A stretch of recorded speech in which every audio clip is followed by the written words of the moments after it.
Good evening. I'm Cynthia Yip in for Diane Ako. And I'm Paul Drews. Crime is on the rise on Oahu, but there's a shortage of police officers and an excessive use of overtime, according to an audit of the Honolulu Police Department.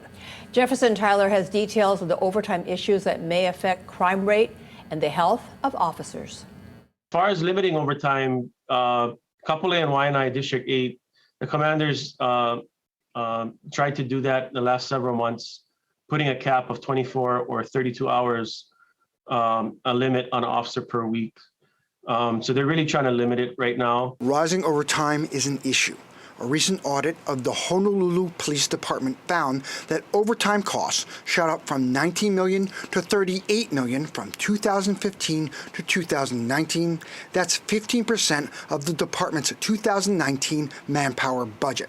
With all that extra work, the audit found that it was hard to properly track the hours, even though it was recorded on overtime cards. Not only the officer attests to that overtime, but the supervisor has to attest as well. And then the supervisor becomes responsible also to make sure that the officer did work those hours that they're submitting. The audit claims that having missing or inaccurate time card data may have already cost $30,000 in unsubstantiated overtime pay. The department is antiquated with using paper overtime cards in order to document overtime being conducted by all of its employees.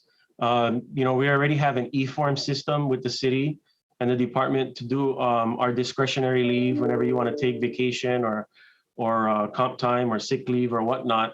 And it would probably just be easier for documenting purposes to move the overtime. The report says that due to extensive overtime, officers and their well-being are being put at risk for increased fatigue and other risk factors, and that HPD is using overtime as a primary tool to cover staffing shortages. Bring more officers into the department to do things in the department as recruiting perks, so to say, to get more people to come into the profession. The audit states that the department is looking to lower manpower on some shifts and beats to lower costs and utilize officers across districts to areas where there is higher need.